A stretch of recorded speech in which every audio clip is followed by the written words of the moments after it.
Welcome. It's Indisputable. I'm your host, Richey. Good to be with you. We have a lot on the agenda today. Breaking down news of the day, none other than my dear sister, Sharon Reed, news commentator, Rebel HQ contributor, and extraordinary person. Should be a fascinating breakdown. Top story of the day, Marjorie Taylor Greene claims that she was attacked by a wild woman, and we're looking at her with the side eye. Let's put up the tweet. Quite interesting. So Representative Marjorie Taylor Greene, a known Karen, as a matter of fact, she is in the history books as the first Karen elected to the US Congress, claims that she was accosted by an insane woman and her adult son. This was at a restaurant. While she didn't say where the incident allegedly took place, she claimed to be a victim of political intolerance by the left. Now, this is quite fascinating, is it not? She gets to literally say on national news that states should divorce other states because of their political position, their political point of view. We literally need to engage in a civil war type separation because of this political dissension that has always been. Political differences have always been here. But she says, no. They were intolerant of me. The same woman who yelled, heckled the president of the United States during the State of the Union in an outfit that was comparable to her actual congressional representation. There's more.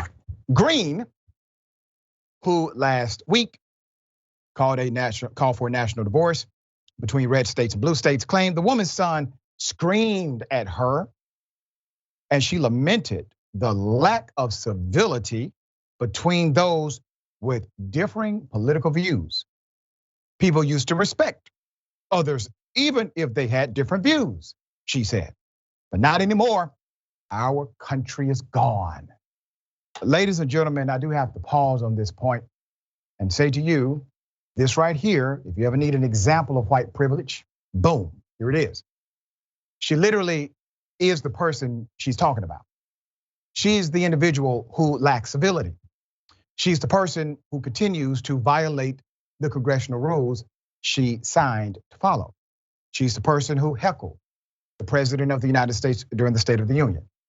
She's the individual who actually said that we are likely headed to a civil war because of left-wing policies and them pushing their left-wing agenda.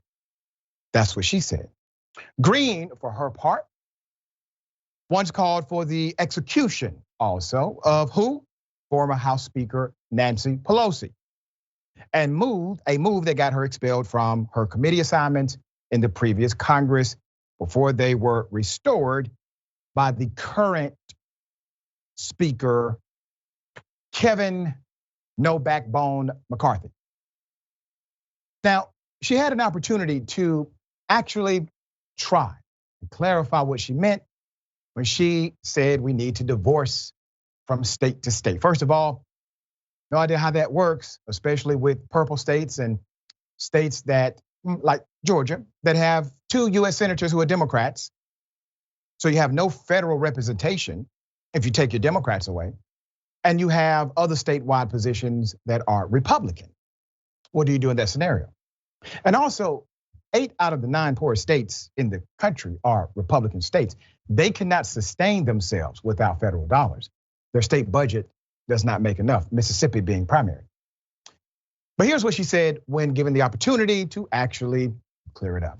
Here it is. In my life, in my world, all of my friends are regular Americans. Everyone I talk to is sick and tired and fed up of being bullied by the left, abused by the left, and disrespected by the left. And our ideas, our policies, our ways of life have become so far apart that it's just coming to that point. And the last thing I ever want to see in America is a civil war. No one wants that. At least everyone I know would never want that. But it's going that direction, and we have to do something about it. Let me go ahead and give you some of the code words so you can pick up on it every time it's said. Number one, regular Americans. Regular Americans, white bigoted people. White bigoted people. Number two, disrespected by the left. That simply means the left has pushed back on an agenda item that they would like to push down the throats of most Americans, even though most Americans are antithetical to the position of the Republican Party on most items. Number three, our policies and our way of life. Who are they talking about? They're talking about a particular group, a particular identity. They're not talking about the diversity of America.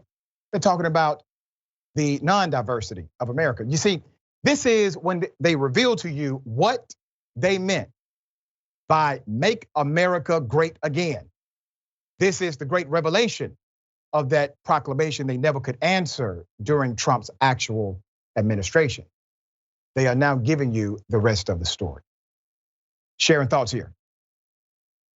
Dr. Richey, when your breath stinks, you're the last one to smell it.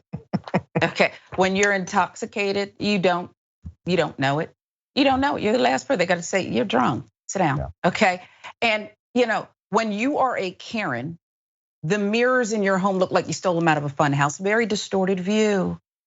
I was going to get on here and fake the funk. I heard there's this show in the morning that sometimes I watch. It has these ladies who they laugh, they cackle a lot, and they discuss the issues of the day. And she should get empathy to show her this is what we're capable. Wrap your arms around her, love her. That's not me. This is great if it's true, because she does not always tell the truth. If this happened, it's great. She needs a wake-up call that looks like, I don't know, reality. So it's fantastic. Yeah, I don't think it actually happened. I think she made the whole thing up. But we shall see if somehow she produces maybe at least a location, all right?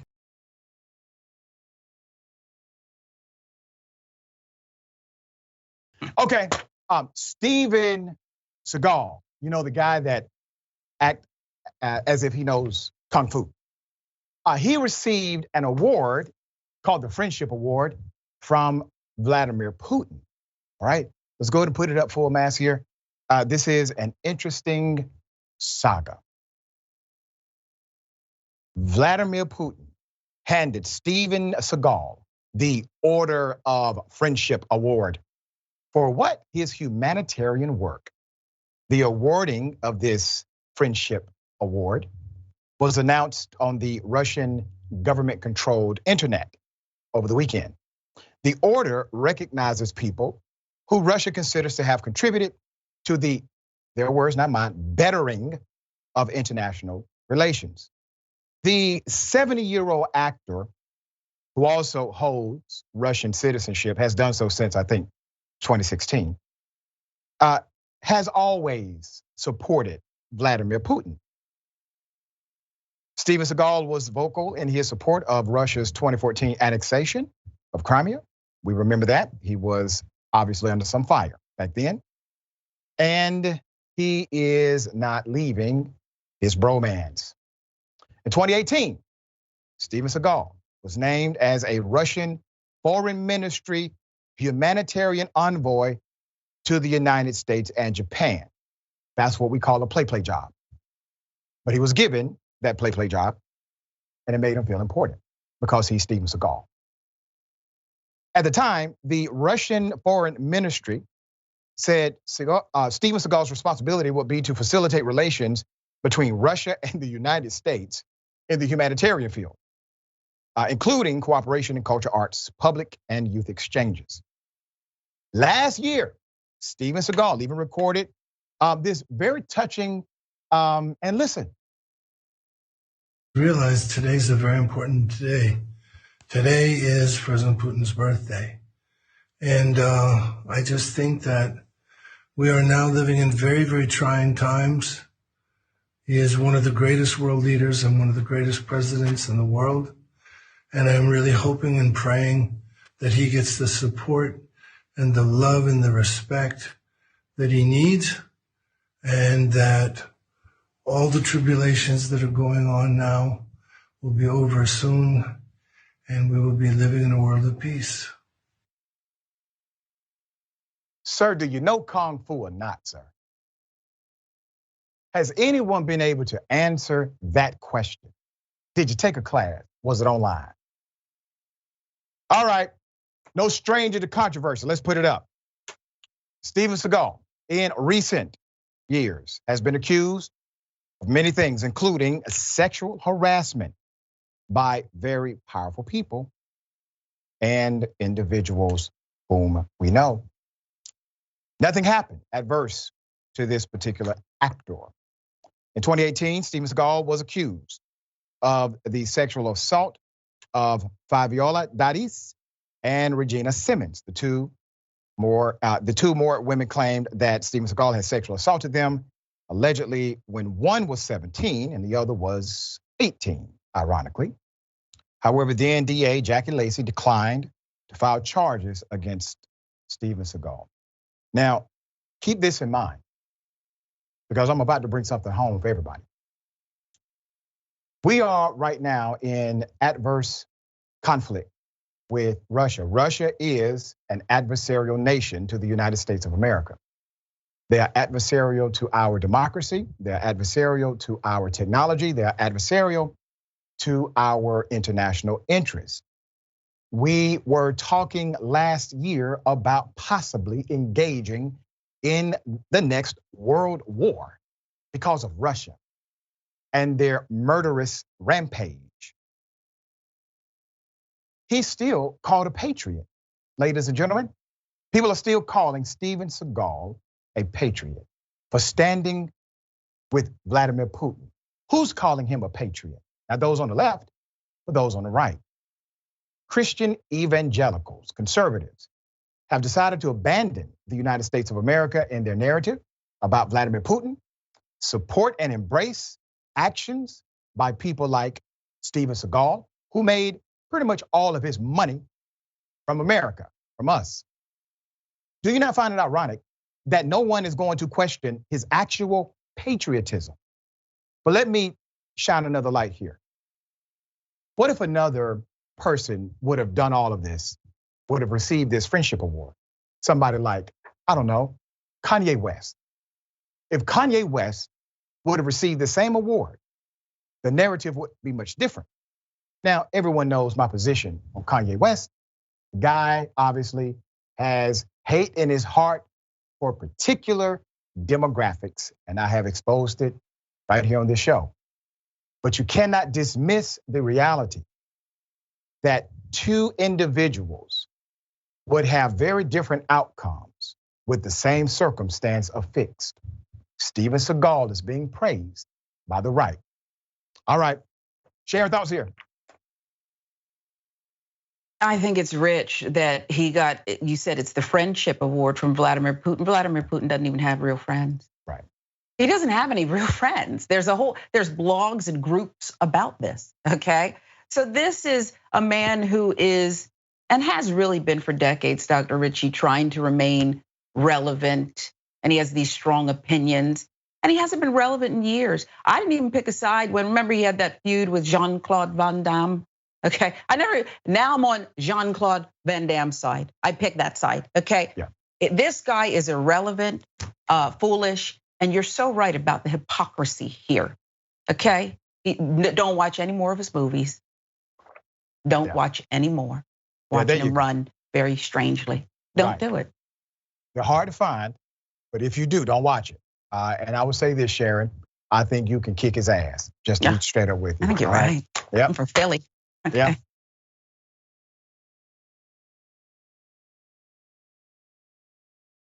This is all right, girl right here. Listen, there's a story that we actually covered on Indisputable. There's an update. A man literally is getting a medal for killing somebody, and the insanity is just starting. Let's go ahead and go to the video.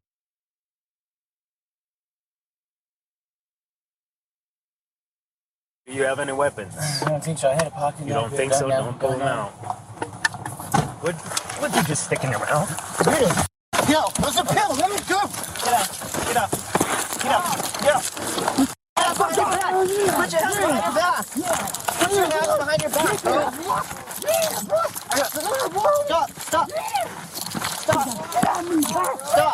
Stop. Stop resisting, bro. Stop.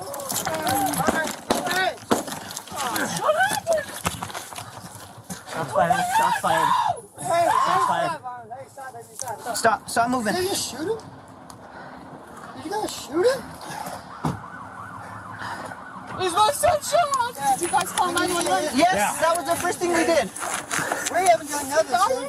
Thanks, we haven't done anything wrong. Can you guys disappear? We're checking on him.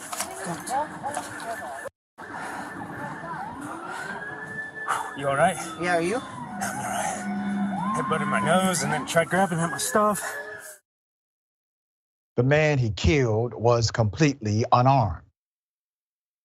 Let's put the picture up full mass of this now celebrated hero for using a gun, killing an unarmed individual. Listen to all of the police officers who watch Indisputable.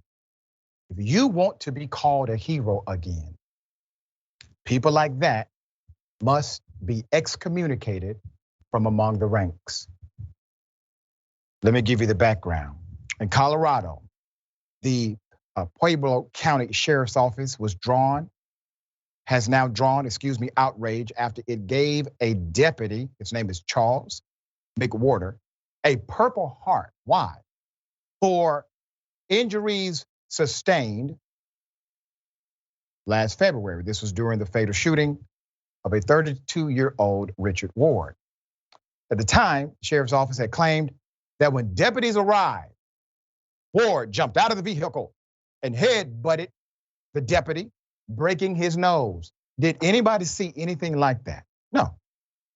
So the deputy received the accommodation 4 days before the federal wrongful death lawsuit by the Ward family was filed against him, other deputies, and the county.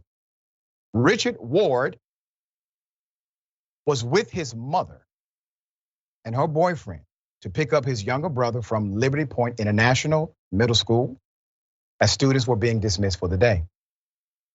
Per the lawsuit, deputies approached Ward after they received a report he'd been opening doors of nearby vehicles in the school's pickup area. Ward stepped out of his mother's SUV for a brief walk, mistook another white SUV for hers, and got in the wrong vehicle. He apologized to the woman who was driving after he realized his mistake and returned to his mother's vehicle. Minutes later, the deputy confronted Ward. Okay?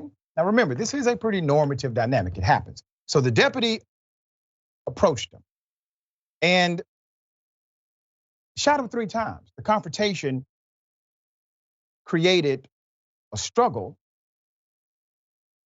and a killing. Ward was pronounced dead at the scene. Now remember, officers have a plethora. I have to pause on this point because it's important to note. Officers have a plethora of non-lethal devices at their disposal. More non-lethal devices than you would have or myself in that same situation. So they have these non-lethal devices for moments like that. They're trained in combat. What are these devices? Well, they have their police stick. I know that's not the technical term. That's what we call it on Glenwood. They have their handcuffs. They have mace, taser. They also have physical combat training, close physical combat training. It's required to make it through boot camp. All of those are meant to do one thing: preserve life for the person, poses no actual threat of death to you or anybody else. You just are a coward and have to pick up a gun, but you want people to call you a hero. You are no hero here. You are a killer. All right, neither deputy offered first aid assistance whatsoever to Mr. Ward. Both deputies told the police department they were going to provide aid, but felt they could be vulnerable with Ward's mother and boyfriend in the vehicle. Oh, we really wish we could save him, but man, this guy has a mother that's looking real mean. Heroes, tough guys, Comments under the sheriff's Facebook page. Post about the awards banquet were critical to the deputy's award. Please tell us what you didn't honor. Please tell us, that you did not honor an officer who pulled the trigger on an innocent citizen with the Purple Heart. We are now on national news, and it is embarrassing for this community, one person wrote. Let's go to the sheriff. All right. This is David J. Lechero. The lawsuit said in an investigation by the sheriff's office found the deputy's actions comported with and were pursuant to training, policies, customs, and practices. That's what they said. This is all in the book.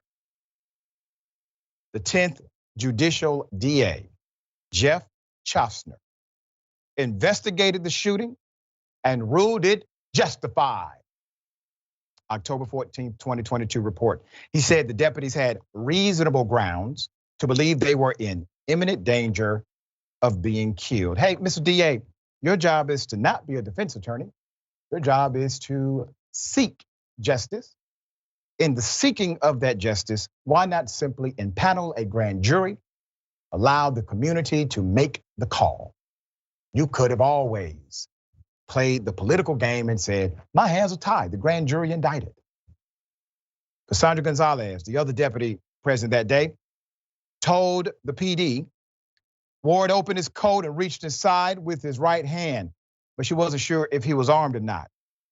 She also said Ward was resisting arrest and grabbing at the other deputy's duty belt. Meanwhile, Deputy McWhorter said Ward put something in his mouth, turned, and then opened his jacket to reach inside as if he was carrying a weapon.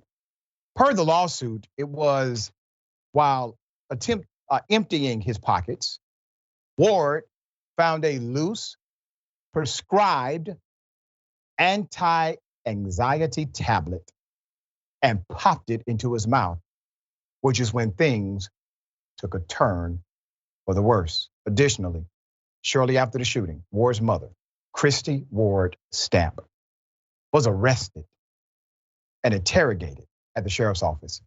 Authorities also kept her car, her cell phone, identification, and purse for months as part of their official investigation. Now, once again, this is one of those stories that highlights why many people do not like the police. Obviously, this was a miscarriage of justice. This man should be alive. This cop was trigger happy, should have been arrested on the spot. Everyone was baffled. Why did you kill him? This wasn't necessary. Now, once again, we actually have some remedy for this. George Floyd Policing and Accountability Act. Every American should really be upset at both sides of Congress. I know the Democrats are the ones pushing the agenda, but are they? Republicans killed it, yes. But if that act would have passed, if Democrats would have stuck to their guns on this, no pun intended, if they would have outmaneuvered the conservative regime that really weakened at that point, if they would have done it, this person may be alive. You see, policy kills people and policy can save them. The reason why this man may be alive is because of the strict nature of prosecution, transparency, and training associated with that act. It would have been implemented by now. That cop would have either A, been exposed, or likely realized the federal government can now charge any cop at any time with murder. Sharon, thoughts here?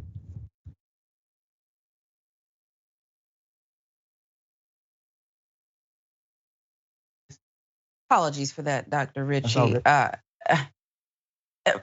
All lies run through this account, and there's so many layers of it, it's hard to keep up.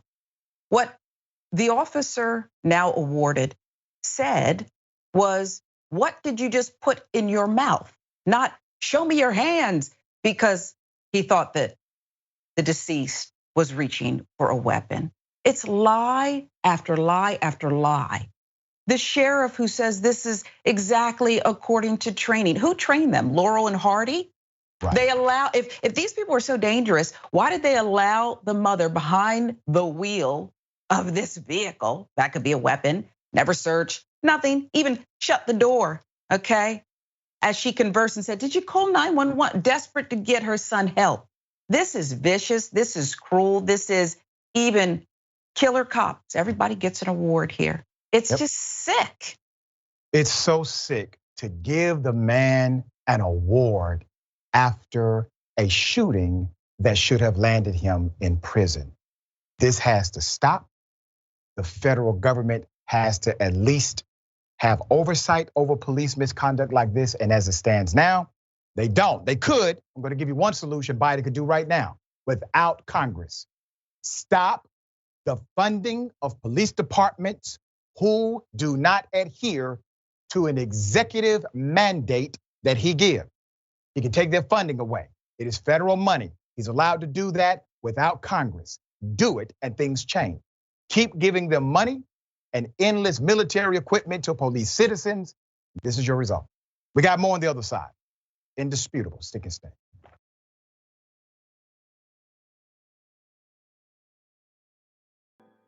All right, welcome back. Always good to be with you. Let me read some of these amazing comments. Don't forget about the watch list. Big homie Gerald Jackson, through time, same great, amazing show. He talks about things you should pay attention to in news, politics, culture, current events, sports, and more. Check it out right after Unbossed. Check it out after Unbossed with Nina Turner. Subscribe to the show and watch live daily, 5 p.m. Eastern time, 2 p.m. Pacific. YouTube.com/watchlist TYT. Okay, great comments. Glass Menagiri, I hope I say that right, Dragon. Marjorie Taylor Greene doesn't seem to realize the national divorce was ended by Lincoln and her side lost. Right, they committed treason, actually. They're trying to do it again, same people. Okay, next TYT reporter, Trump is going to be mad. He thought he was Putin's best friend. You know, I actually think they broke up before he left the White House, according to my insider, all right? Okay, Chichi Massey, thank you for that. Dr. Richey has just created the new anti-Karen shirt. Go back to your play job. There you go. You see, that's creative. You put it in the universe. There's no telling what's gonna happen now, all right? Appreciate that. YouTube member Miriam Aboui, welcome to Double Dose. I appreciate you so much. Tracy Ravenhawk, member for 8 months. I love this show. I love you all. We love you back, and thank you so much for that. We appreciate your support. Progressive Boomer, member for 3 months. Thanks, Dr. Richey, 3 months of truth. And many more months to go. Thank you for supporting this platform. All right, ladies and gentlemen, I wish a Karen would. You want to call the police on them for having a barbecue on a Sunday. I feel free! Back off! I'm going to tell them there's an African-American man threatening my life. Why are you blocking me in? Let me get out of here. Call security. Why are you blocking me in? Call security. Why are you blocking me in? You're not going to call security, I am. Go ahead, because you're blocking me in. This is her. You're gonna go all over TikTok, lady. Let me out of here. Let me out of here. Can you just get out of the way? If you get out of the way, I can leave.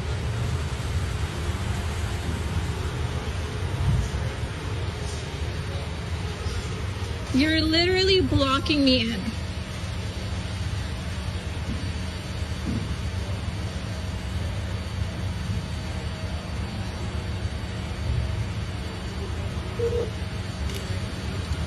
I have video evidence of you holding me, keeping me in.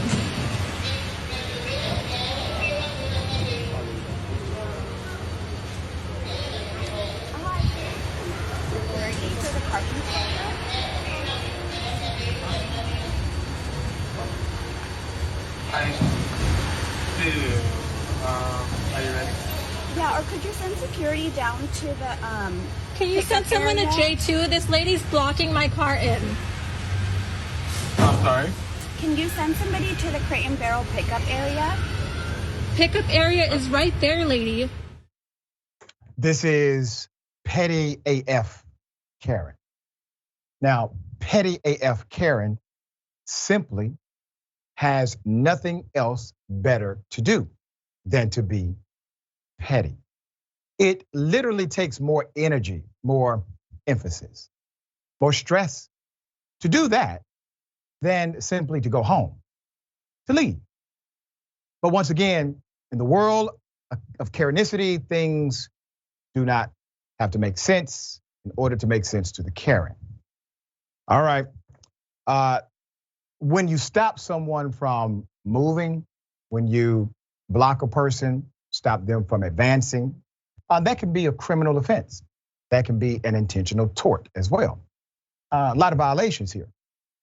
But here's the thing. When she said, I'm going to call security if you don't. Wait a minute. You are the one who's blocking another person. But you're going to call security on yourself. Ladies and gentlemen, I have not seen privilege like this in a parking garage in a long time. All right, Sharon, thoughts here. Yeah, Dr. Richey, you know that saying, if a tree falls in the forest, will anybody hear it? Right. If the feds ban TikTok, how will we track these Karens? That's right. How are we gonna keep track of them? Because it's generating so much activity on TikTok. Listen, hopefully you can stop this behavior if you have good friends around you who say, petty AF, you gotta stop this. Yep. You gotta stop, you gotta walk away. Stop arguing with everyone for really seemingly no good reason. You're not making any sense. If not, well, as long as we have TikTok, or as long as we have it, we'll see more of this. You know, you just gave me a great idea. Another one. Karen TikTok. Karens all day, nothing else. I'd binge on that, wouldn't get anything done at home. Right, all right. Double dose. You want to call the police on them for having a barbecue on a Sunday. I feel free! Back off! I'm going to tell them there's an African-American man threatening my life. I'm not parked in front of your house. I'm in front of them. Park in front of your house. If you live over here, park in front of your house. I don't need to. Because you're sleeping. I'm not sleeping. I had a meeting with my boss. You were sleeping in your No, you were. I was never. Staff call 911. I was never sleeping. I had a meeting with my boss. My mom works from home. She was on a call, What's so I your came. address? I don't need to tell you my address. Where's your mom? It doesn't matter. It's not your business. Leave the neighborhood. I live here. This is my neighborhood. Where? I live down here. I don't need to explain to you. Show me where. I don't need to show you. This is where I live. I don't need to live. Because I live right here. Okay, I know you live here. Okay, that's fine. I live right here. Thank you. Bye. Have a great day. All right, this is another version of prove to me you have the right to exist where you are right now. Put up the picture format of this particular Karen. Now the Karen first approached the vehicle and said, you're sleeping. That would have been me. I would have said, yes, ma'am, I'm sleeping good as hell too. Why are you bothering me? Now, sleeping inside of a vehicle is not illegal. I do feel bad that the individual felt she needed to provide so much information about why she could be there. You don't need to provide that. This is not a governing authority. This is a Karen, okay? She thinks she's a governing authority, but she is not. The poster of this video said, I was sitting in my car a few houses down from mine when this lady has her partner come up to me and ask, what am I doing? I explained, I was on a call, having a meeting with my boss. He asked if I lived there. I said, yes. And then he was getting ready to leave me alone. And then this lady told him something. So he asked for proof that I lived there. I told him I didn't have to show him where I live. And then this began. So we have an off-camera male Karen here that we have not been able to document for this story. But in the explanation, it is clear that there was a prerequisite. Sharon, thoughts here? Dr. Richey, the most troubling thing that I heard here is what you noted, the lengthy explanation to this male Karen, when the appropriate response, if we don't learn anything else, 2 words, your mama. Okay, that's it. Yo That's mama. it. I'm going to remember that. That's it. Yo mama. Okay, I got it. Okay, we got more on the other side. It's indisputable. Stick and stay.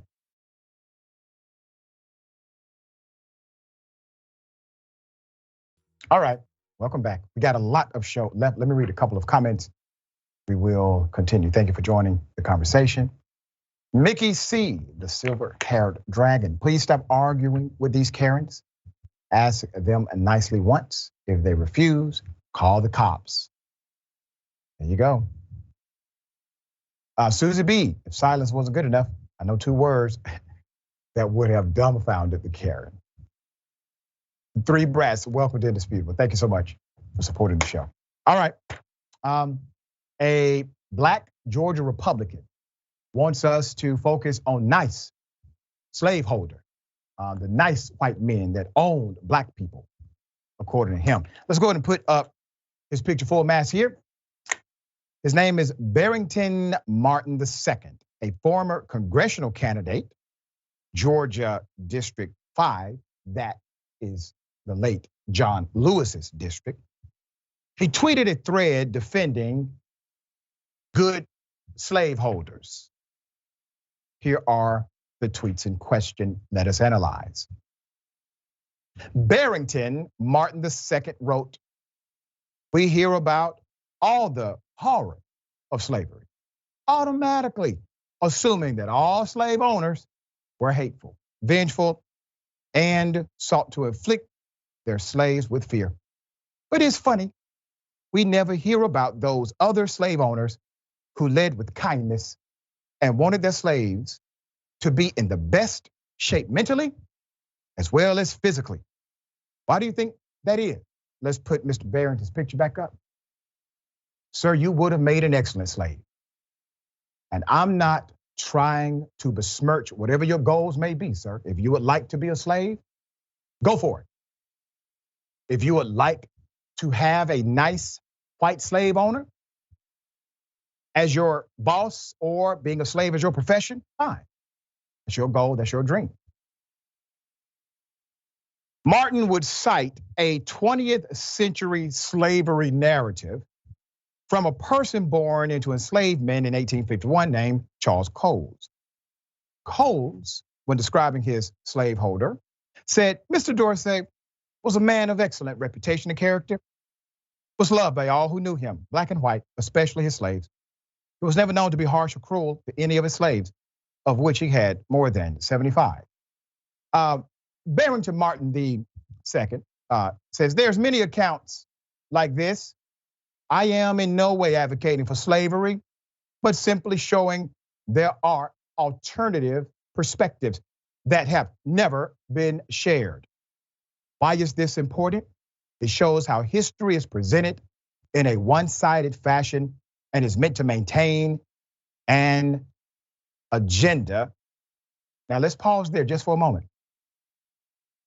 So first of all, sir, people do talk about this. This is the standard doctrine of the KKK about nice, respectable, reputable slave owners. We talk about this all the time. Unfortunately, you have adopted the narrative of your own historical presser. There's more. Others pointed out that Mr. Barrington ignored the other narratives displayed in the work he actually cited. He ignored the rest of the story inside of the work he cited in order to paint a narrative contrary from the sentiment of the summary. Here's how he responded when he was called out. "They accepted it. Are you not curious as to why they accepted this as human beings? That's horror to you? In present day terms, they spoke about being slaves matter-of-factly.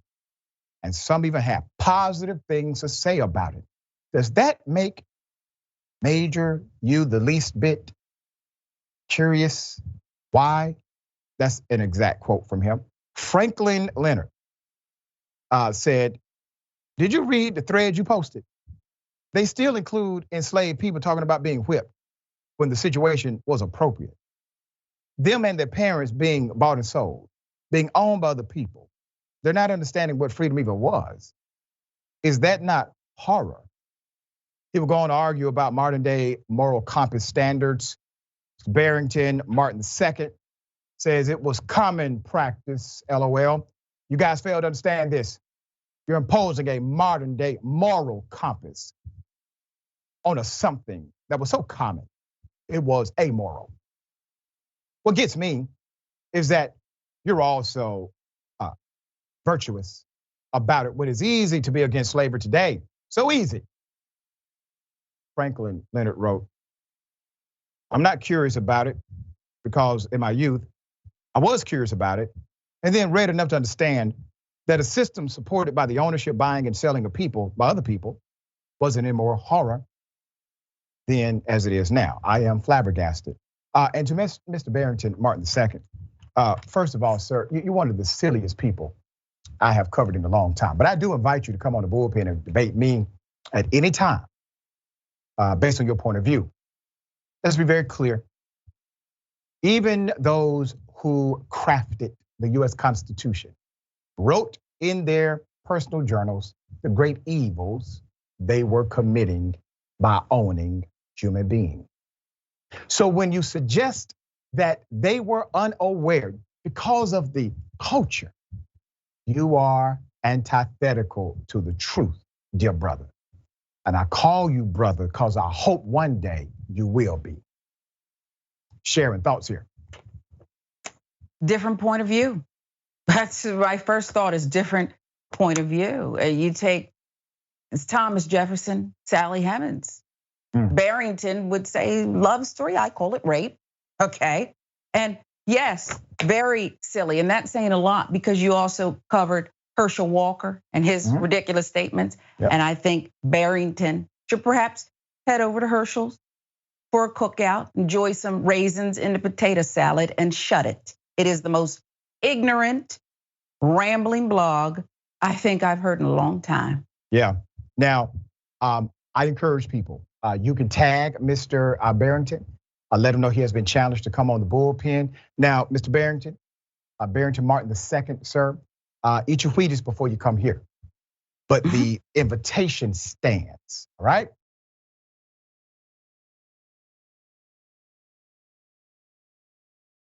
Okay. We have an indisputable exclusive. A man is accused of stealing his own bike.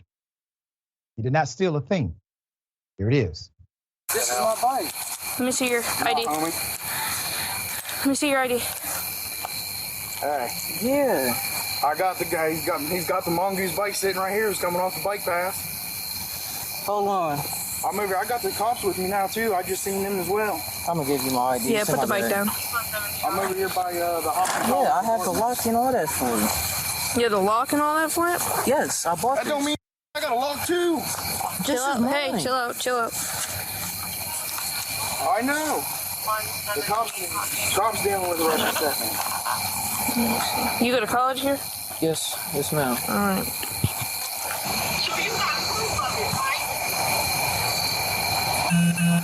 Yes, I have to go on the website. Copy. That's gonna be the individual on the bike.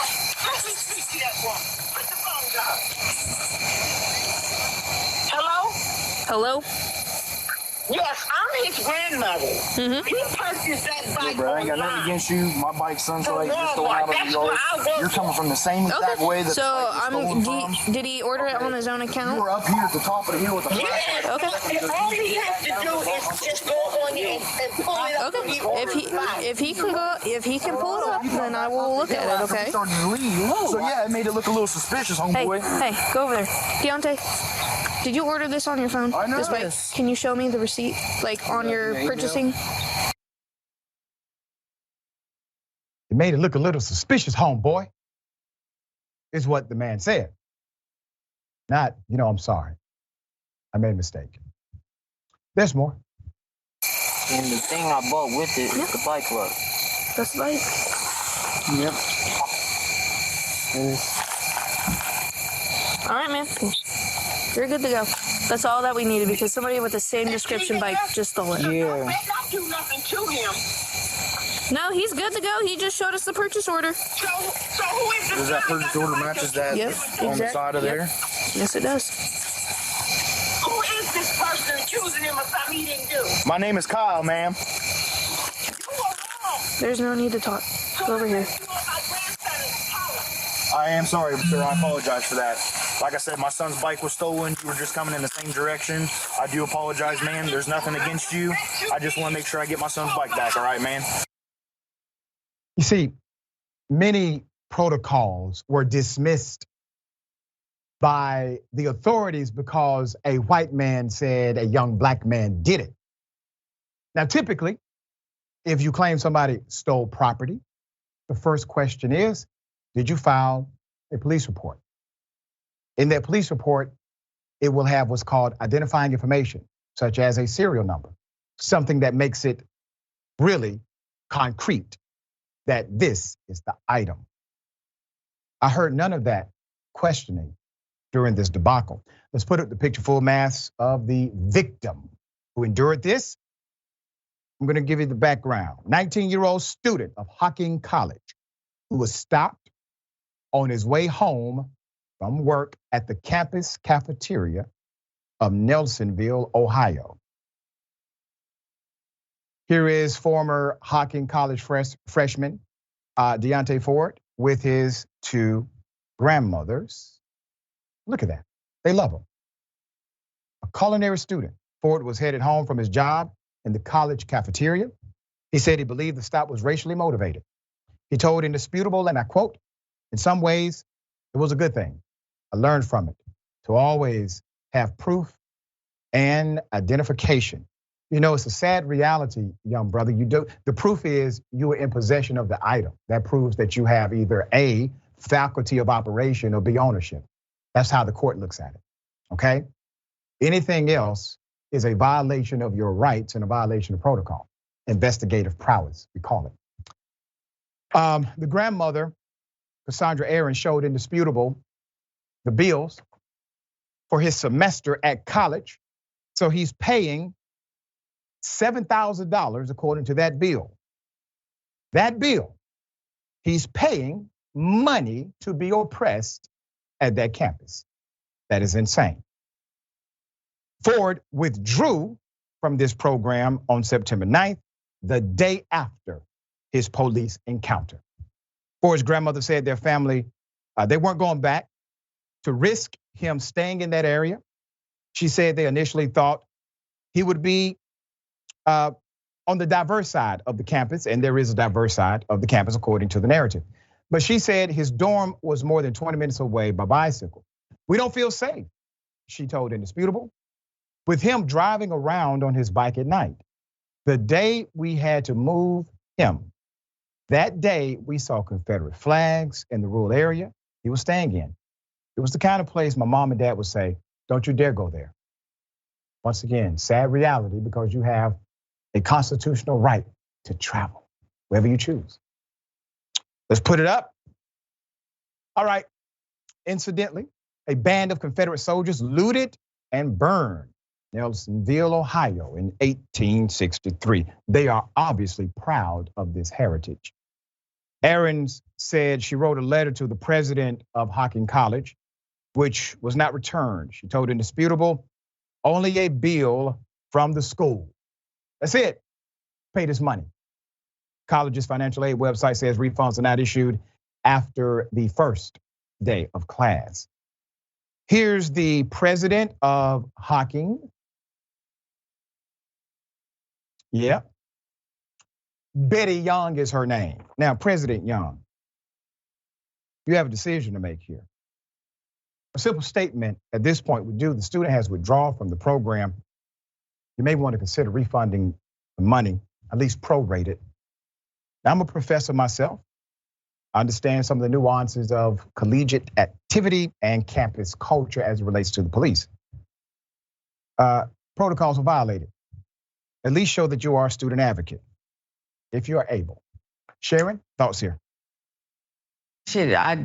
I'm guessing she's not able, okay? The refund should be available for racial profiling, because that's what we saw. And I wanna thank you for clearing it up with this young man who's been indoctrinated to believe that he has to, like, really, ex-slaves, freed slaves, had to carry their papers in this country. It's not a lesson that he should have to carry around proof that it's his bicycle. That's not a lesson that he needs to learn. Right. And thank you for saying that. And I want to say this to the brother because I know he's going to see this. We understand. All right, we understand. So here's what I would like you to do. There's a different overview. Sometimes there are things that happen where we are to learn a lesson. But there are other times when we are to give the education. And dear brother, I would like for you to consider that what happened to you puts you in the position of educator. All right? We got more on the other side. It's indisputable, stick and stay.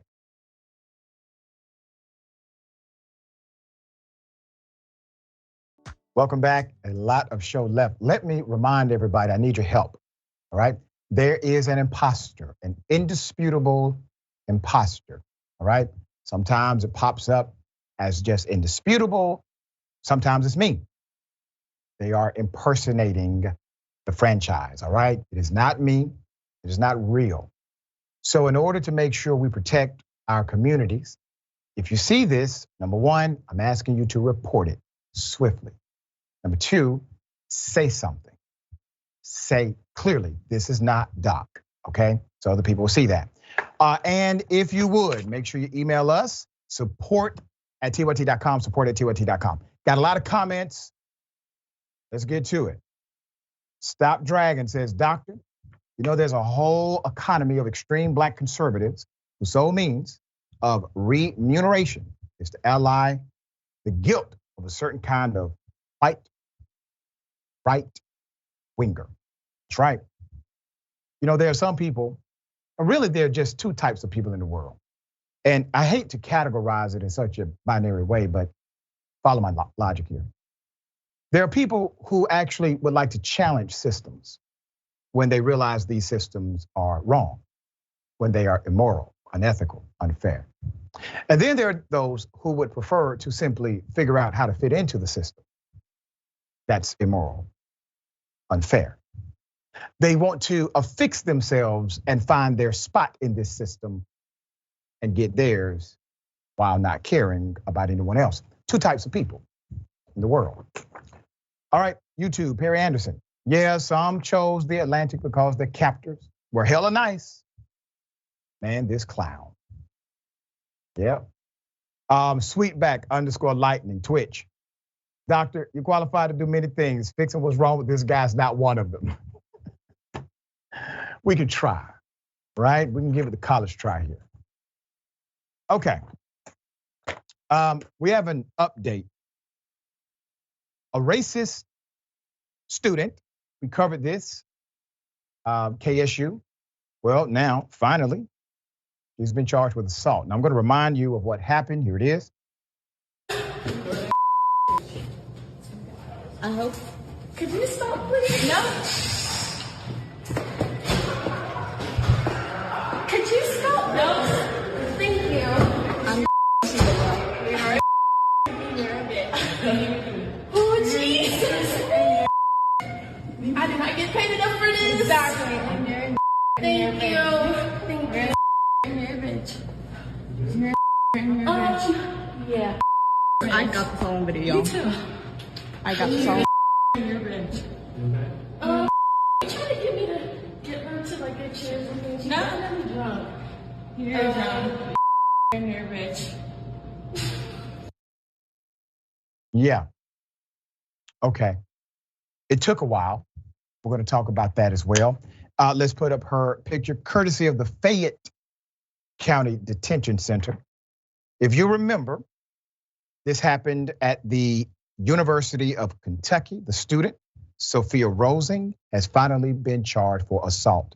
How in the hell do you do that and not get a charge immediately? Let that had been a black male, they would have had SWAT and helicopters and everything else at that building. Sophia Rosing attacked Kyla Springs. Sophia Rosing was criminally indicted by a grand jury with third-degree assault. Third-degree assault of who? A police officer. 2 counts of fourth-degree assault. second-degree disorderly conduct, intoxication, according to the Lexington Herald Leader. Rosing is due back in court next month for a formal arraignment. After she was initially arrested for the incident, she was seen accompanied by her parents after being released on a $10,000 bond the next day. A statement attributed to Rosing blamed her behavior on the alcohol, literally, and insisted she's not racist. However, there has been no apology. Do you ever wonder why people who are not racist, when they get drunk, they don't say the N-word? Because they're not racist. That's why. After being kicked out of the university, Rosing's mother started an online petition to give her daughter a second chance at the University of Kentucky. Jill Rosing claimed that Sophia is very remorseful about what she has done, appealed for people to sign the petition, and downplayed her daughter's weaponized usage of the N-word and physical assault. I mean, think about the privilege here. You have literally attacked an individual at the facility. Police come, you attack the police according to their report. And for some reason, it's okay that your dangerous behavior remain at the institution based on the narrative of your mother and other supporters. It is ridiculous. Her mother continued, she needs support to pick up where she has left off. All this madness and bloodthirsty. Jill Rosing wrote on the petition, what is one word compared to someone's entire future? As of Friday morning, the petition had fallen short of its goal by only garnering 66 damn signatures. There are literally probably people in her household that didn't even sign their petition. All right, justice kind of moving in the right direction. Took a long time, way longer than it should have. The assault was clear, it was on video. The attack was there. The N-word isn't even a criminal element. The other stuff was. All right, Sharon, thoughts here. Well, justice delayed. No wonder the mother and the daughter don't get it. No wonder the mother thinks her daughter wants to go to March Madness. That's really what she wants, her daughter back in attendance so she can go to March Madness, and it's just not gonna happen. No wonder, because this is the result. And you're right, if it was not Sophia, right? And it was Tyrone, okay, or Rashad, that no question, okay, without video, where that would have landed you. Exactly. I've been a Christian since I was young, born again when I was younger, been worldly, had a lot of problems. I'm not perfect. But I got to tell you, it happened to Mark Dice, it happened to me, it happened to a bunch of other people I talked to. Before you're offered a national TV show, before you're offered a major record deal, they get you in a room and they say, listen, we want you to reject Jesus Christ and pledge yourself to Lucifer. And it was an off-record meeting with me when it happened. It happened twice. Mark Dice tells the story because it wasn't an off-the-record meeting. It was with the largest reality TV show production company out there. And it happened to Mark Dice. When he told me about it, I believed it because it happened to me. It's happened to Eric Muller, Mancal Muller. It's happened to a bunch of other people I know. And you're sitting there in the meeting with people in a high-rise building around an office table, and you're like, are you kidding? They're like, no, we're very serious. And we need you to reject Christ and pledge yourself to Lucifer. And I tell viewers that story, 20 years ago, and they go, that's insane.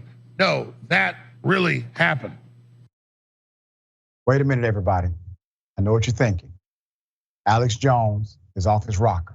I gotta tell you, when I got hired at TYT, Jank took me to a conference room and he said, in order to get this job, I have to denounce Alex Jones. Similar situation. Similar situation. All right, did you notice that the man said this was an off-record conversation and it happened twice? So Alex, when they told you you had to denounce Jesus and ally yourself with the devil, why did you take the second meeting? I just got questions. All right, Doc. I mean, maybe that happened to him, but I can guarantee you it is not a normative tradition. And I do have a question. Why would someone take the second meeting if they weren't at least considering allying themselves with Lucifer? And he looks like he's in a Lucifer theme room. I mean, he's got like the Lucifer blacklight poster behind him, the whole like red and black stuff. So he's really playing it up. I guess I have two thoughts about this. I mean, I'm Jewish and I feel like, man, non-Jews are got some stuff going on right now. So that was part of it. And then I don't know. I feel like if somebody's going to ask me to present my soul to Lucifer, it's going to be more like, I mean, I'm at a university. Like, do you want to be like on the personnel committee or the supplies committee? That's kind of the Lucifer theme that we have. It's not like a record deal or something like that. So yeah, I'm gonna try this as a hiring strategy, maybe going forward and see if it works. Maybe it works. So. All right, we'll see. And also, Alex Jones, why are you afraid to say the name of the company that did it? It sounds. I mean, these things are not adding up, so we need to know this stuff.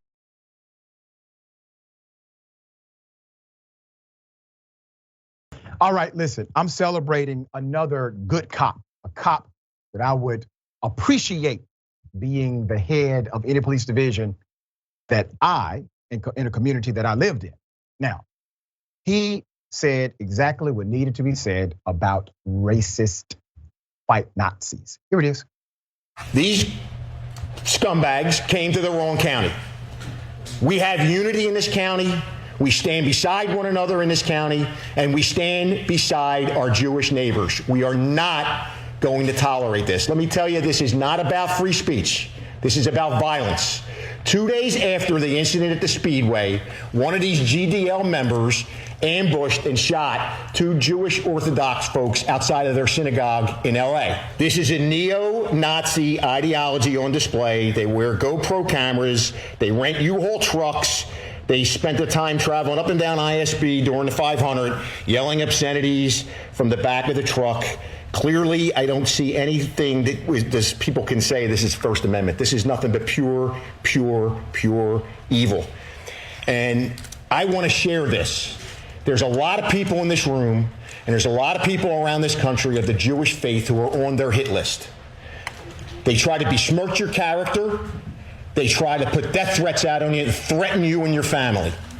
Well, I wear that as a badge of honor because I, too, by these clown group, want to shut my big mouth and put a bullet in the back of my head. Go for it. That's my message to you. Go for it. You want to try to get into my computer and plant child porn in there with a group of people that have an IQ of a 12? Go for it. I challenge you, go for it. You want to put surveillance on me 24 hours? Go for it. And the best of all, you're going to dox me and make me unelectable? Go for it. You came to the wrong county.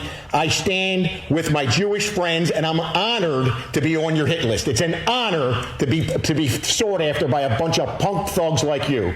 That's my personal message. With that, I'll turn it over to people who are calmer. I like how he was still courteous at the end. He was like, listen, with that, I'm going to turn it over to the next speaker, next presenter here. All right, let's put him up full mass. This group has spewed anti-Semitic hate, putting threats on individuals in the community that the chief is in charge of. This chief took a decisive stance. There were people who disagreed with the chief. He brought them all in the room and said, this has nothing to do with some constitutional protection.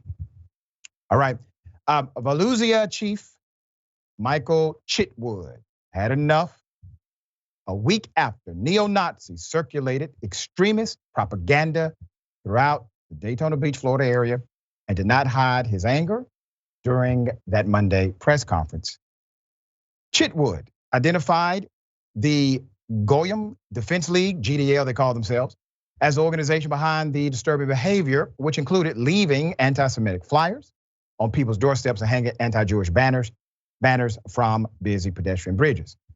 This was during Daytona 500 weekend. This is something these cats do on a regular basis. On the 17th of February, the GDL held a demonstration outside of Chabad of South Orlando, harassing pedestrians and motorists, according to the Anti-Defamation League. The next day, members hung signs at the Daytona International Speedway with sayings such as, "Henry Ford was right about the Jews." They later projected anti-Semitic slogans on the outside of the track, with one reading, "Hitler was right." Let's put up the picture of these clowns. There they go, clown show galore here. Chitwood name, GDL head John Menadeo is on the front as the ringleader, and noted he recently moved from California after his grandmother's restaurant was almost run out of business due to his neo-Nazi activities. In other words, the sheriff had the receipts and called him out. Chitwood also ran through a laundry list of arrests and charges. The 15 or so members, gangsters seen in town had on their records. He said, and I quote, "Let's take a look at these cowardly scumbags," he said, before walking reporters through a rogues gallery of those suspected to have been involved. Their rap sheet included stalking, threatening a public official, aggravated assault, murder, terroristic threats, vandalism, for defacing a memorial for victims of the Pulse nightclub massacre, and soliciting a 14-year-old for sex. Please keep in mind, ladies and gentlemen, what the sheriff is doing. He's building a case and getting what's called community buy-in. Now, I don't think he changes his mind if he did not get the community buy-in. This was more like a Shaft moment. Either you're with me or you're not, but it's going to go down. Decisive, proper, appropriate. Now, Sheriff, you may have to get creative here. They're leaving literature around. You can arrest them for littering. If they are leaving literature from private property, you can arrest them for criminal trespass. Once they get 2 or 3 and it's habitual, you can arrest them with the felony statute allowable by the state.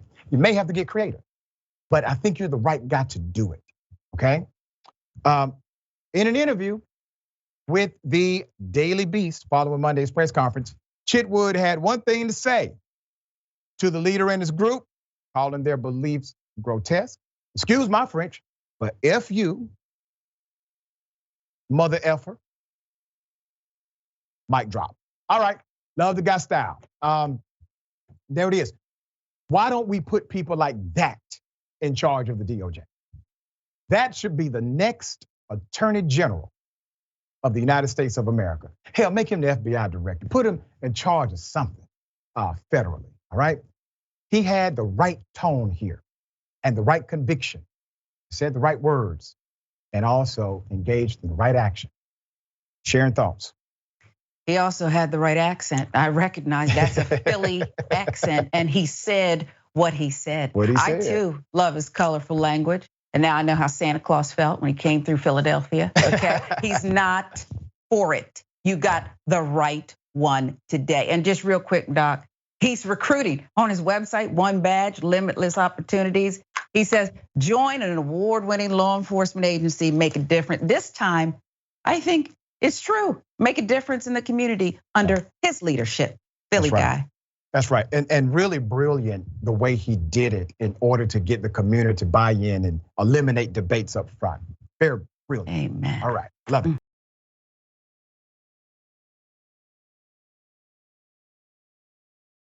Okay, the cops, they shoot a man unarmed over alleged stolen sunglasses.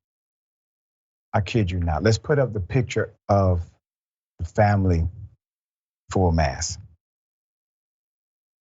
The family of 37-year-old Timothy Johnson, an unarmed black man shot in the chest by police, is demanding to know why he was killed, claiming he posed no threat. Johnson was suspected of stealing sunglasses from a shopping mall in Tysons, Virginia last Wednesday evening. Johnson's mother, Melissa, told the Washington Post, he's dead from shoplifting, not robbing someone with a gun, not burglarizing something with a gun. An unarmed shoplifter is dead now.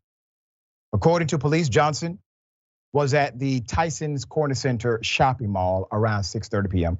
on February 22nd, when he was reportedly concealing designer sunglasses. Whoa, that must be a high crime. When Johnson left the store, the anti-theft alarm was activated, prompting him to run. Once out of the mall, Johnson ran across its parking lot into a heavily wooded area about a quarter mile wide.